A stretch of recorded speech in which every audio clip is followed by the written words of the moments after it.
안녕하세요. 이쌤입니다.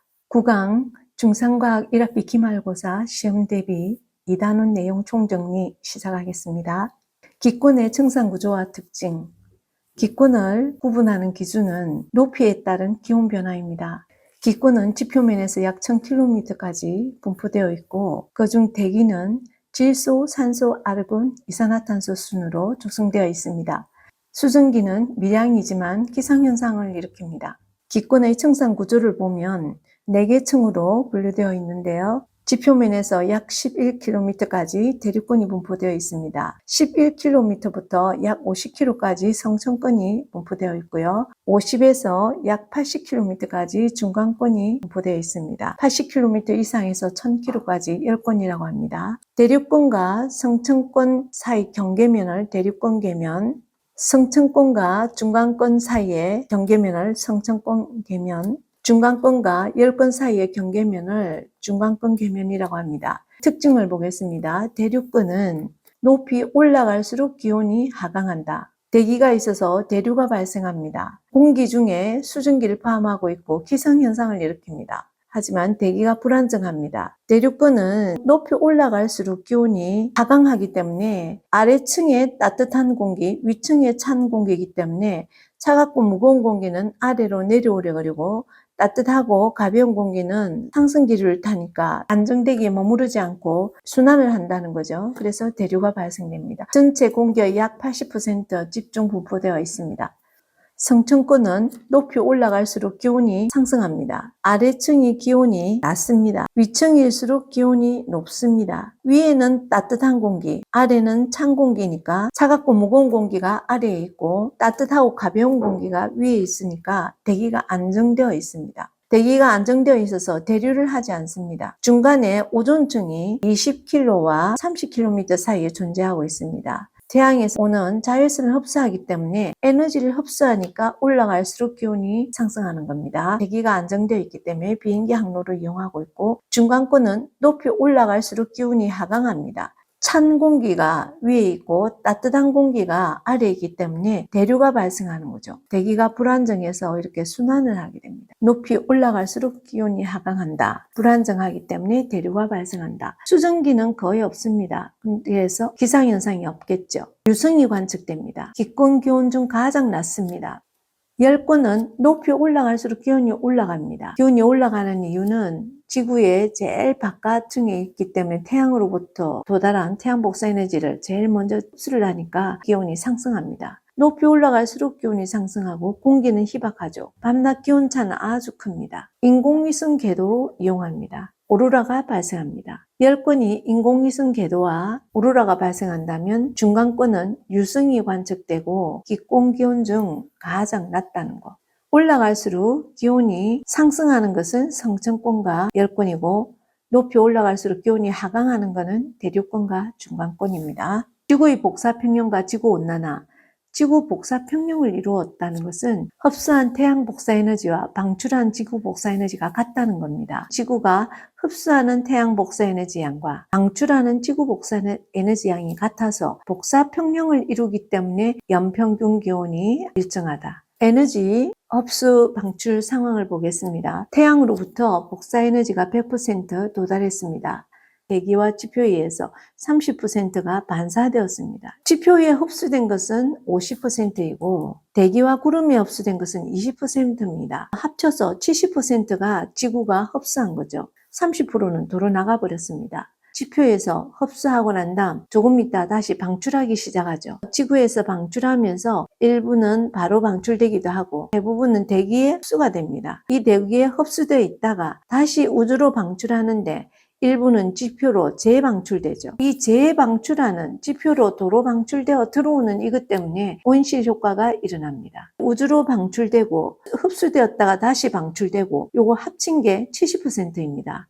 그래서 지구가 복사평형을 이루는 거죠. 태양으로부터 흡수한 게 70, 방출한 게 70%이기 때문입니다. 실험을 보겠습니다. 검은색 알루미늄 컵 속에 디지털 온도계를 꽂고서 적외선 등을 비추고 있습니다. 10cm 거리에 두고서 실험을 하고요. 20cm 떨어진 것에 두고 실험하고 두 가지로 비교해 보겠습니다. 검은색 알루미늄 컵을 사용하는 이유는 이 에너지를 잘 흡수하기 위해서. 검은색 알루미늄 컵은 지구에 비유가 됐고요. 적외선 등은 태양에 비유되는 것입니다. 여기에서 거리가 10cm일 때 온도 측정한 결과입니다. 섬에 이렇게 온도가 계속 흡수하면서 올라갔습니다. 일정 시간이 지나면 일정해집니다. 20cm 떨어진 곳에서는 똑같이 기온이 올라가는데 일정해질 때까지 걸리는 시간이 좀 길죠. 천천히 데워지고 그리고 곧 일정해집니다. 그래서 멀리 떨어질수록 흡수되는 에너지 양은 작죠. 난로 앞에서 멀리 떨어진 사람이 따뜻한 기운을 조금 덜 받는 거하고 같은 경우겠죠. 그래서 온도 상승하는 이 구간들은 결국 흡수하는 복사 에너지가 방출하는 에너지보다 더 많기 때문에 온도가 올라갑니다. 온도가 일정한 이 두 구간은 복사 평형에 도달했기 때문입니다. 흡수하는 복사 에너지와 방출하는 복사 에너지가 같기 때문에 일정해집니다. 일정 시간이 지난 후 컵 속의 기온은 상승을 하다가 시간이 지나면 일정해진다. 온실 효과. 지구 대기가 지구 복사 에너지 일부를 흡수를 했다가 지표로 재방출하여 지구 평균 온도를 높이는 현상인데, 온실 효과 때문에 지구의 복사 평형 온도는 15도까지 오릅니다. 70% 방출될 때 일부가 대기에 흡수되어서 지구로 재방출되는, 이것이 온실 효과를 일으키는 원인입니다. 이 대기가 우리가 추울 때 이불 덮는 것과 똑같이 우리를 감싸고 있는 거죠. 그래서 일부는 도로 돌려주니까 지구가 달처럼 너무 춥지 않고 적당한 복사평형 온도 15도까지 도달이 될 수 있는 겁니다. 달의 복사평형은 달은 대기가 없습니다. 흡수한 태양 복사 에너지가 100% 다 방출해버립니다. 평균 온도가 너무 낮아버리는 거죠.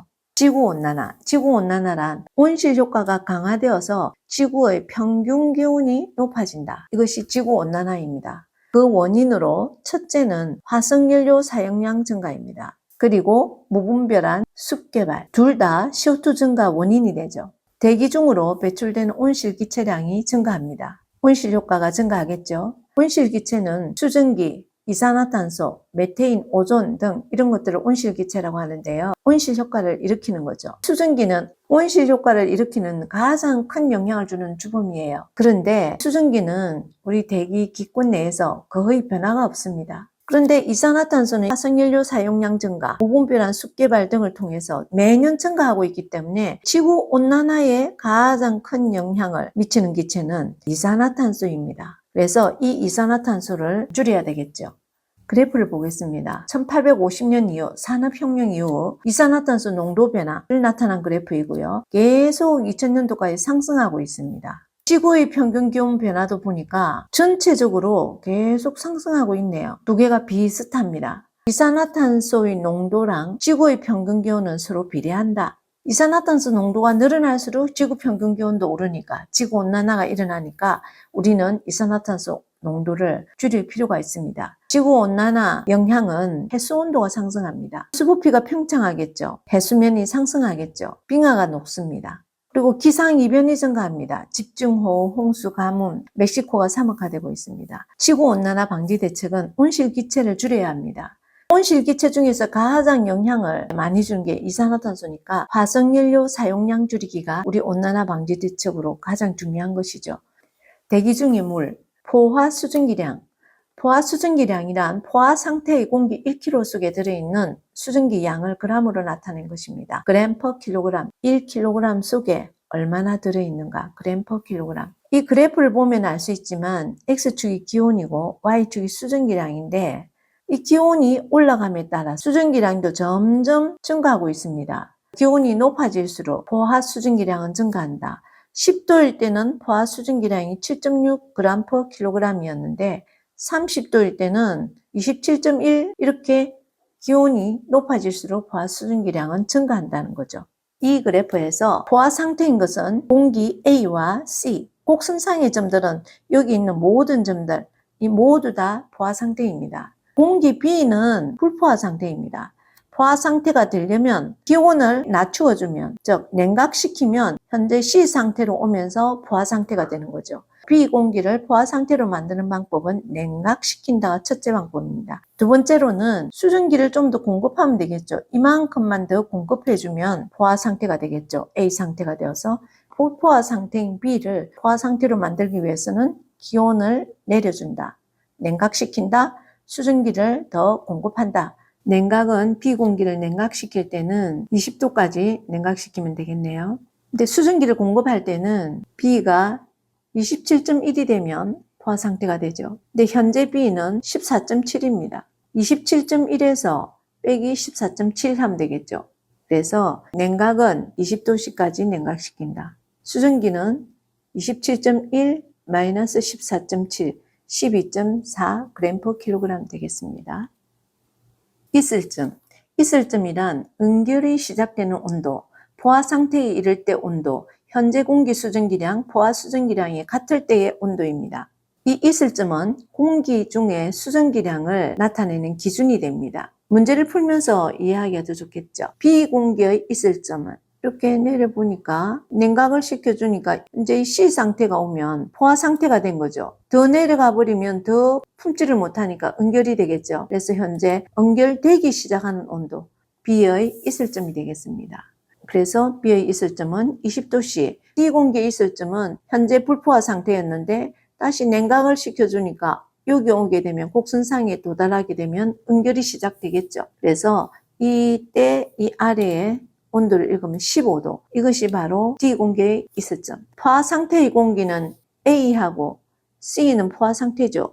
B와 D는 불포화 상태입니다. 현재 여기 있는 공기들은 불포화 상태, 이 곡선상의 점은 포화 상태, 이 위는 응결이 되는 이 지점은 과포화 상태라 하죠. 응결이 되는 상태입니다. 포화 상태의 공기는 A와 C. 현재 B공기의 이슬점은 20도씨였습니다. 그런데 B공기에 수증기를 조금 더 많이 공급해 줬어요. 이만큼 더 공급해 줬다. 수증기 양이 많아졌다. 이슬점은 25도가 됩니다. 그래서 수증기가 더 많아지면 이슬점은 높아지고 수증기가 작을 때는 이슬점은 낮아진다. 현재 공기의 수증기량이 많으면 이슬점이 높습니다.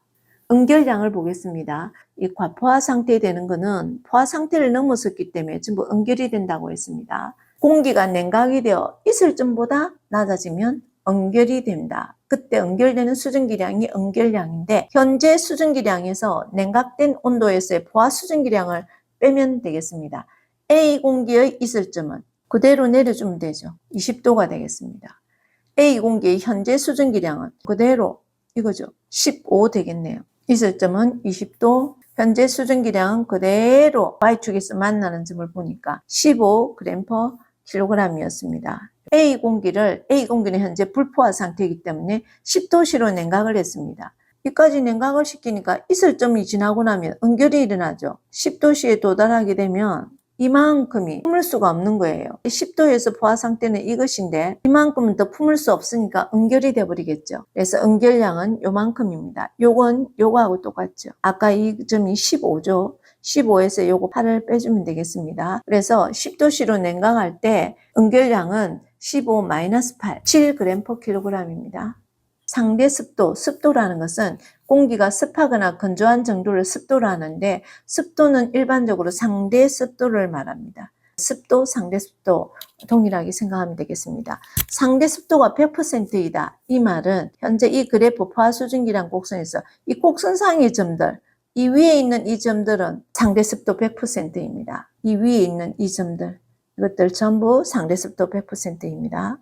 그러면 포화 상태일 때가 상대 습도 100%다. 현재 수증기량과 현재 기온에서 포화 수증기량이 같을 때, 포화 수증기량 곡선에 있을 때, 현재 기온과 이슬점이 같을 때, 현재 이런 공기가 있다. 현재 기온은 10도인데 이슬점도 10도잖아요. 이럴 때 상대 습도 100%입니다. 상대 습도는 현재 기온에서의 포화 수증기량 분의 현재 공기 중에 포함된 수증기량 곱하기 100%로 나타내기 위해서 곱하기 100을 합니다. 간단하게 현재 온도에서 포화 수증기량 분의 현재 수증기량 곱하기 100 이렇게 계산하면 되겠습니다. 상대 습도가 공기 중의 수증기량과 기온의 영향을 받습니다. 기온이 일정할 때 수증기량이 일정할 때 두 개로 나누어서 보겠습니다. 기온이 일정할 때 먼저 보겠습니다. 기온은 일정한데 가습기를 켜서 수증기량이 증가했어요. 여기서 보면 기온은 똑같습니다. A, B 모두 25도입니다. 그런데 수증기량이 증가했죠. 이만큼. A는 현재 수증기량이 이만큼이었는데 B는 요만큼 돼서 증가했어요. 포화 수증기량은 똑같잖아요. 전부 요 값이죠. 포화 수증기량은 변하지 않는데 현재 수증기량이 A에서 B로 되면서 더 많아졌습니다. 분모는 일정한데 분자가 증가했기 때문에 상대 습도는 높아진다. 그 다음 수증기량이 이제 일정합니다. 수증기량은 일정한데 보일러를 켜서 기온이 높아졌습니다. 현재 수증기량 그대로 똑같습니다. A, B 다 똑같는데 기온만 A는 15도인데 B는 25도죠. 현재 수증기량은 그대로인데 포화 수증기량이 A는 요거죠. B는 포화 수증기량이 요거잖아요. 포화 수증기량이 증가했습니다. 현재 수증기량은 그대로 변화가 없는데 분모의 포화 수증기량만 증가했습니다. 분모 값이 커지면 전체 값은 작아지니까 상대 습도는 낮아진다. 기온이 높아지면 상대 습도는 낮아진다. 그래서 우리가 비가 올 때 너무 눅눅해서 집에 보일러를 틀면은 상쾌해지죠. 기온을 조금 높여주면 습도가 낮아지기 때문에 뽀송뽀송해지고 찝찝한 게 없어지죠. 상대 습도를 계산해 봅시다. A 공기의 상대 습도를 계산해 봅니다. 포화 수증기량 A는 현재 25도잖아요. 25도에서 포화 수증기량분의 현재 수증기량. 포화 수증기량은 이제 20이네요. 현재 수증기량은 15네요. A 공기의 상대 습도는 20분의 15 곱하기 100, 75%죠. B 공기의 상대 습도는 포화 수증기량은 12, 현재 수증기량은 6이네요. B 공기의 상대 습도는 12, 포화 수증기량분의 현재 수증기량 6 곱하기 100, 50% 되겠습니다. 맑은 날에 기온 습도 이슬점 변화를 보겠습니다. 한낮에 올라간 것 이게 기온 곡선 되겠죠. 그래서 이건 기온입니다. 상대 습도는 반비례한다고 했습니다. 기온이 높을 때 습도는 낮아지고 기온이 낮을 때 습도는 높아진다. 그래서 이게 습도, 상대 습도 그래프이고요. 이슬점은 하루 중 수증기량 변화가 없기 때문에 거의 일정하다. 이게 이슬점이 되겠습니다. 구름과 강수. 구름은 물방울이나 빙정, 얼음 알갱이가 하늘에 둥둥 떠 있는 것이고요. 구름은 단열 변화, 외부 열은 교환 안 하고 공기 부피 변화로 기온 변하는 것. 단열 팽창이 곧 구름의 생성에 관여하죠. 단열 팽창은 공기 알갱이가 상공으로 상승하면서 부피가 팽창하죠. 왜냐하면 내부압, 외부압 같은 상태에서 올라가다가 공기가 희박해지니까 외부 압이 낮아지니까 내부가 더 힘이 세니까 밀어내는 거죠. 팽창하니까 에너지를 뺏겼잖아요. 외부로 일을 하면서. 그래서 내부의 에너지 값이 곧 기온으로 나타나죠. 기온이 하강하게 됩니다. 기온이 하강하다 이슬쯤에 도달하면 구름이 되는 거죠. 단열 압축이라는 건 반대죠. 내려오면서 외부압이 커지니까 압축이 되는 거죠. 외부로부터 에너지를 받았으니까 내부의 에너지 값이 증가하게 되어서 기온이 상승하는 것은 단열 압축인데 우리 구름에서는 단열 팽창이 중요합니다. 구름의 생성 과정을 보면 공기의 상승이 있어야 되죠. 상승이 있어야 단열 팽창을 하죠. 올라가면서 부피가 팽창하면서 기온이 하강하죠. 공기의 상승이 먼저 제일 첫째 전제 조건이고 부피가 팽창하다가 기온이 하강한다. 이 과정이 단열 팽창. 그 다음에 기온이 자꾸 떨어지다가 이슬점에 여기 도달하면서 응결이 일어납니다. 응결이 일어나서 그 이슬점이 영하가 되면 빙정이 되고 영하가 아니면 물방울이죠. 이런 것들이 뭉쳐서 서로 둥둥 떠 있는 것이 구름입니다. 이렇게 해서 구름이 생성되는데 구름 생성 과정 이 6가지 공기 상승, 부피 팽창, 기온 하강, 이슬점 도달, 수증기 응결, 구름 생성 잘 기억합시다. 구름을 좀 더 빨리 생성하게 하기 위해서는 응결핵이 필요합니다. 수증기 응결을 돕는 미세 알갱이, 우리 공기 중 먼지라든지 연기, 소금 입자 이런 것 모든 것들이 응결핵이 되겠습니다. 구름의 생성 원리입니다. 페트병에 물을 조금 넣고서 간이가압 장치 여기를 꼭꼭 누르는 거죠. 눌렀다 놨다 눌렀다 놨다 누르면 압축이 되죠. 압축을 여러 번 눌렀다가 뚜껑을 갑자기 열어버리면 팽창이 되는 거잖아요. 이렇게 해서 실험을 하는데 향연기가 응결핵 역할을 해서 실험을 좀 더 빨리 하기 위해서 향연기를 넣어서 실험한 걸 보겠습니다. 이 간이가압 장치에서 공기를 압축시켰습니다. 많이 누르니까 공기를 압축을 시키면 기온이 올라가죠. 기온이 올라가면 맑아지는 거잖아요. 실제로는 구름이 없어지는 거죠. 이걸 갑자기 뚜껑을 열면 압축을 시키다가 갑자기 뚜껑을 열면 공기 팽창한 거죠. 부피가 팽창하면 기온 하강한다. 기온이 하강해서 점점 이슬점에 도달하게 되면 응결이 일어나죠. 더 뿌옇게 흐려져서 결국 구름이 생성되었다. 이렇게 실험으로 볼 수 있습니다. 구름이 생성되려면 공기의 상승이 있어야 된다고 했고, 공기의 상승되기 위해서는 지표면이 불균등하게 가열돼야 됩니다. 주위에 비해서 이 한 부분에 가열이 많이 됐어요. 주위에 비해서 이것은 따뜻하고 가벼운 공기가 돼서 상승이 일어나죠. 이 공기의 상승이 일어나면 결국은 단열 팽창이 일어나서 구름이 생성될 것이다. 지표면이 불균등하게 가열될 때 공기의 상승이 일어난다. 두 번째, 이동하는 공기가 산과 같은 장애물을 만날 때 장애물이 막혀 있으니까 자동적으로 이동해 오다 탐스럽게 타오르겠죠. 타오르면서 공기의 상승이 일어나죠. 그러면 구름이 생성되는 겁니다. 세 번째, 따뜻한 공기와 찬 공기가 만날 때 이것은 찬 공기가 세차게 몰아와서 따뜻한 공기를 갑자기 수직으로 밀어 올립니다. 저군형 구름이 생기죠. 밀어 올린다. 공기의 상승이 생기면서 저군형 구름. 좁은 지역의 소나기라고, 이게 한랭전선의 모형이죠. 그 다음 이것은 찬 공기 위를 따뜻한 공기가 진행해 와서 가볍고 따뜻한 공기니까 타오르겠죠. 공기의 상승이 바로 일어나니까 청운형 구름이 나죠. 넓은 지역에 오랫동안 지속적인 비가 내립니다. 온난전선의 모형입니다. 따뜻한 공기와 찬 공기가 만날 때 공기의 상승이 일어난다. 네 번째, 저기압 중심으로 공기가 모여들 때, 저기압은 주변보다 기압이 낮기 때문에 가볍죠. 그래서 공기의 상승 기류가 일어납니다. 저기압 중심으로는 항상 공기의 상승이 일어나서 구름이 생기죠. 저기압 중심은 날씨가 흐리고 비나 눈이 내리죠. 저기압 중심으로 모여들어서 공기의 상승이 일어난다. 모두 구름이 생성되는 경우가 되겠습니다. 구름의 모양, 찬 공기가 몰아올리면 갑자기 따뜻한 공기를 수직으로 밀어 올리는 게 저군형 구름입니다. 이렇게 가볍게 공기의 상승이 약하게 타오르는 거죠. 이건 청운형 구름입니다. 공기의 상승이 약할 때 이건 강할 때죠. 소나기성 비, 짧은 시간 좁은 지역, 그 다음 지속적인 비, 오랜 시간 넓은 지역, 보슬비 형태죠. 이건 소나기 형태고, 수직으로 솟은 모양, 구름의 모양은 이렇습니다. 수평으로 퍼지는 모양, 이게 청운형입니다. 강수, 구름에서 비눈, 우박 등 형태로 지표에 떨어진 것이 강수입니다. 병합슬과 빙정슬이 있는데 병합슬은 열대지방에서 적용되는 것입니다. 따뜻한 비 이론입니다. 공기의 상승, 부피 팽창, 기온이 하강해서 이슬점에 도달하면 물방울로 되는 거죠. 이슬점이 영하가 아닌 거예요. 열대지방은 워낙 따뜻하기 때문에 물방울과 물방울들이 엉겨 있다가 이게 너무 무거우면 떨어지겠죠. 그래서 비가 떨어진다. 이게 따뜻한 비 이론, 병합슬입니다. 빙정슬은 중위도나 고위도 지방인데 찬비 이론이죠. 물방울 자체가 이슬점에 도달해 있는데 이슬점이 거의 영하 수준인 거예요. 그래서 영하 40도, 0도 이런 물방울, 아주 낮은 물방울에서도 증발한 그 수증기가 빙정에 바로 달라붙는 거죠. 수증기가 달라붙으면서 빙정이 자랍니다.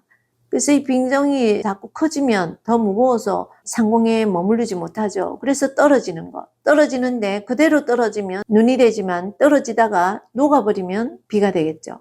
이게 중위도와 고위도 지방의 빙정설입니다. 5. 기압과 바람입니다.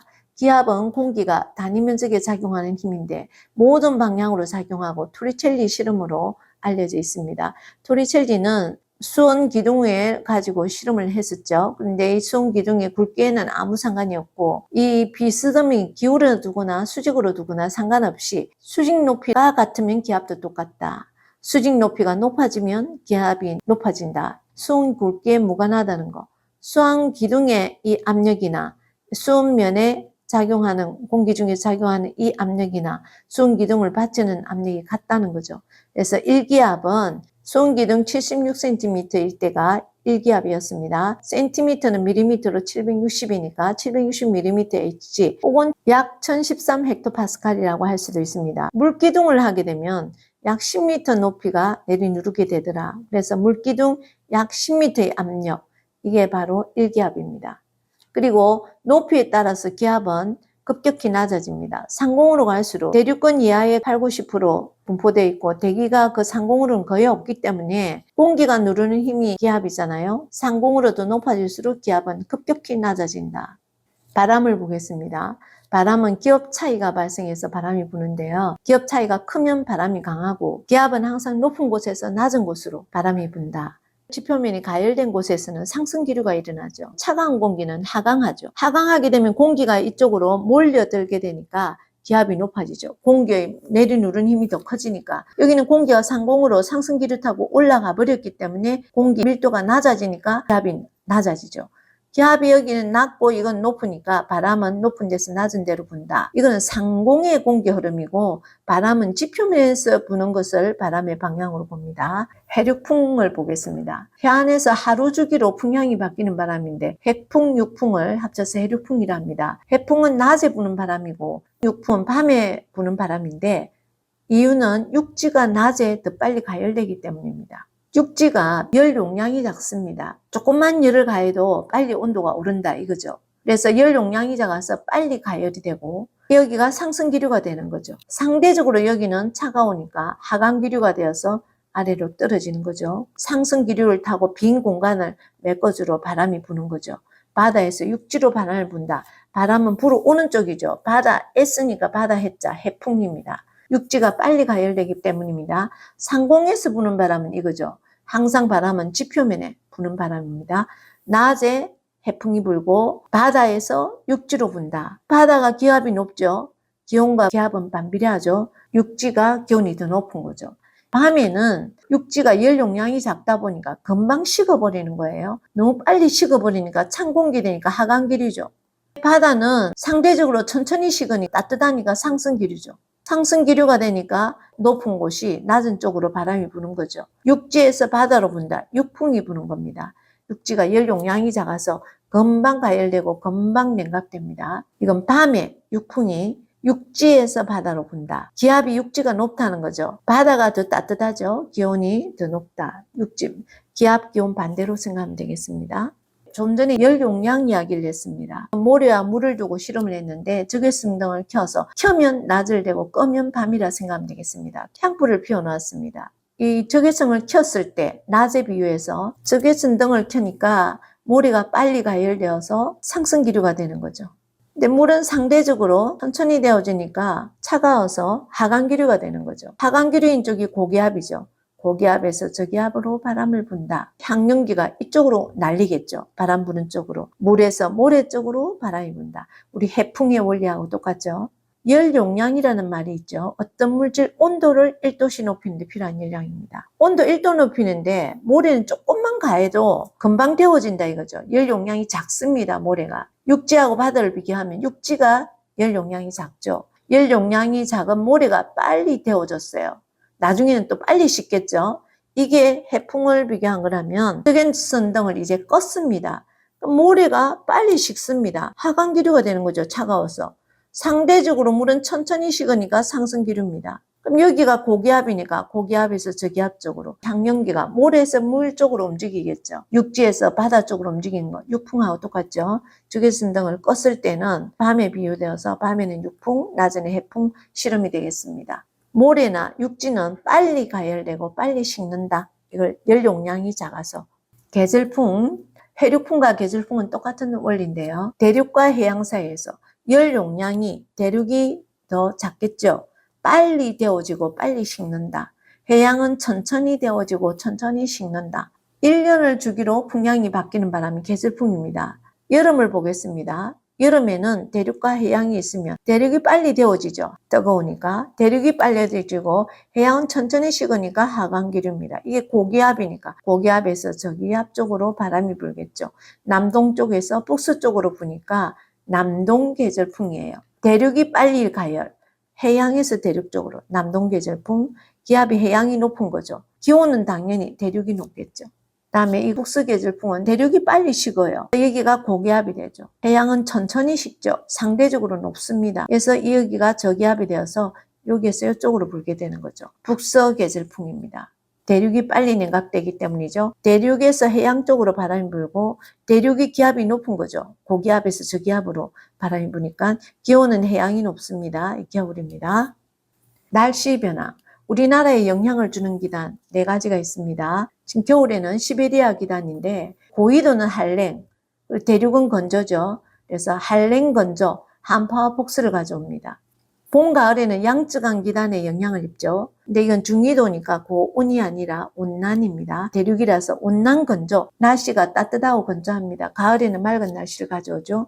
여름에는 북태평양 기단에 영향을 입습니다. 저위도니까 고온이고 바다니까 다습하죠. 무더위와 열대야를 가져옵니다. 우리나라 초여름에 영향을 주는 기단 오호츠크의 기단인데 고위도니까 한랭인데 해양이라서 다습입니다. 동해안 저온 현상과 우리나라 장마를 가져오죠. 오호츠크의 기단과 북태평양 기단이 서로 맞으면서 영향을 주죠. 여기에 정체전선, 장마전선이 위치합니다. 초여름에 장마철에 영향을 주는 기단이 북태평양 기단과 오호츠크의 기단, 다음 전선, 성질이 다른 두 기단이 만나서 잘 섞이지 않는 경계면이 전선면인데 이 전선면이 지표면과 만나 이루는 경계선이 전선입니다. 우선 전선 4가지, 한랭전선, 온난전선, 회색전선, 정체전선 4가지를 보겠습니다. 한랭전선은 찬 공기가 진행해 와서 따뜻한 공기 아래로 갑자기 파고듭니다. 파고들면서 따뜻한 공기를 밀어 올리죠, 수직으로. 그래서 저군형 구름이 생기고 좁은 지역에 짧은 시간 소나기가 내리는데 전선의 뒤쪽이죠. 뒤쪽에 통과 후에 비가 내린다. 온난전선은 진행해 오면서 이 경사가 완만하죠. 전선 앞에서 비가 내려요. 통과 전부터 비가 내립니다. 따뜻한 공기가 찬 공기 위로 타고 오를 때 형성이 된다. 넓은 지역에 장시간 보슬비가 내리는데 전선 앞에 통과 전부터 비가 내린다. 전선면 경사는 이렇게 급하죠. 이거는 완만하다. 이동 속도는 한랭이 빠릅니다. 온난 느리고 한랭은 통과 후에 낮아집니다. 온난전선은 통과 후에 기온이 높아집니다. 기온이 낮아지면 하강기를 형성하니까 기압은 높아지죠. 공기가 모이니까 아래로. 높아지면 상승기를 타서 없어지니까 기압은 낮아집니다. 기온 기압을 반비례로 생각하면 되겠습니다. 한랭전선의 기온은 이거고 온난전선은 이거죠. 좀 더 부드럽게. 회색전선은 한랭전선이 온난전선을 따라잡아 겹쳐질 때 형성되는 거. 이게 지금 회색전선입니다. 정체전선은 두 기단 세력이 비슷해서 서로 맞서고 있는 거죠. 이렇게 맞서고 있습니다. 오래 머무르고 있습니다. 이때 지표면에서는 장마를 형성합니다. 정체전선은 곧 장마전선입니다. 기압과 날씨, 고기압, 저기압, 온대 저기압으로 나눠보겠습니다. 북반구에서 고기압은 주변보다 기압이 높습니다. 북반구에서 저기압은 주변보다 기압이 낮은 곳인데 바람의 방향이 고기압은 공기 무게가 무거우니까 하강기를 형성하는데 시계 방향으로 불어나갑니다. 고기압은 불어나가고 저기압은 불어 들어옵니다. 하강기류죠. 하강기류는 구름이 안 생깁니다. 상승기류일 때 구름이 생기죠. 구름이 없고 날씨가 맑다. 저기압은 시계 반대 방향, 이렇게 돌려보면 시계 반대 방향이죠. 시계 반대 방향으로 저기압은 항상 불어 들어옵니다. 상승기류가 발달하죠. 공기의 상승이 있으면 구름이 생성되고 날씨가 흐리거나 비와 눈이 생깁니다. 저기압 상승기류, 고기압 하강기류, 온대 저기압을 보겠습니다. 중위도 지방에서 온난전선과 한랭전선을 동반하는 저기압입니다. 편서풍의 영향으로 온대 저기압은 이렇게 이동하겠습니다. 여기 A입니다. 여기 B죠. 여기 C입니다. 이 A는 한랭전선이죠. 한랭전선이 형성돼서 저군형 구름입니다. 찬 공기가 진행해 와서 저군형 구름을 만들고 있죠. 저군형 구름이 생긴 곳이 한랭전선 통과 후 이 전선 뒷면이죠. 통과 후에 비가 내립니다. 소나기 내리겠죠. 여기에서는 전선 앞면이죠. 통과 전부터 비가 내려요. 청운형이니까 보슬비, 지속적인 비가 내립니다. 여긴 전부 비가 내리니까 찬 공기죠. 이 양쪽은 다 찬 공기입니다. 이 중간은 따뜻한 공기이고 날씨가 맑습니다. 그래서 지금 이게 온대 저기압입니다. 한랭전선과 온난전선이 만나서 이루어졌죠. 여기에서 A지역은 저군형 구름이고 기온이 낮다, 찬 공기다. C는 청운형 구름이고 기온이 낮습니다. B는 구름이 거의 생기지 않죠. 따뜻한 공기입니다. 좁은 지역의 소나기인데 이건 넓은 지역의 지속적인 비죠. C는 중간에 맑습니다. 여기는 맑은 곳입니다. 풍향은 이렇게 분다고 그랬죠. 여기 북서풍, 이 남서풍, 여기 남동풍이 분다고 했습니다. 여기 북서, 남동풍. 지표면이 그대로 있는데 저기압만 이동해 가는 거죠. 처음에는 이 전선 앞이라서 이 C 구간이었는데 온대 저기압이 이렇게 이동하면 C가 B가 되는 거죠. 이 부분이 되는 거죠. 두 전선 사이가 되니까 좀 더 이동을 해버리면, 이렇게 해버리면 이 한랭전선 뒤쪽이 되는 거죠. 그러니까 이 C 부분이 날씨가 처음에는 남동풍이었는데 남서풍, 불서풍으로 변해간다. 날씨가 C에서 B에서 A로 변해간다. 편서풍 때문입니다. 우리나라의 계절별 일기도와 날씨, 봄, 가을에는 이동성 고기압과 저기압 보면은 고기압이 저기압, 고기압, 저기압이 교대로 통과합니다. 이동성 고기압과 저기압입니다. 이 날씨는 양적한 기단이니까 온난 건조하겠죠. 봄에는 심한 날씨 변화, 황사, 꽃샘 주의, 가을에는 맑은 날씨를 보여주는 게 양적한 기단 때문에 생기는 이동성 고기압과 저기압, 기압 배치도를 보고서 봄, 가을인가 알 수 있습니다. 여름에는 기압 배치를 보면 남고 북저, 남동쪽에 고기압, 북서쪽에 저기압, 남고 북저죠. 그래서 남동계절풍이 불겠죠. 북태평양 기단의 영향입니다. 고온다습한, 무더위 열대야 덥고 습한 날씨를 가져오게 됩니다. 기압 배치를 꼭 확인합시다. 겨울에는 서고동교, 우리나라를 중심으로 서쪽이 고기압이죠. 동쪽이 저기압이에요. 서고동저형, 시베리아 기단의 영향, 한랭 건조한 영향을 받아서 북서 계절풍이 붑니다. 폭설, 한파, 춥고 건조한 날씨인 거죠. 초여름에 우리나라에 여기 장마전선이 보입니다. 이 장마전선 때문에 동해안 저온 현상이 발생하고 긴 장마철에 접어듭니다. 이 장마철에 영향을 주는 기단이 여기 오호츠크의 기단과 북태평양 기단입니다. 여기까지입니다.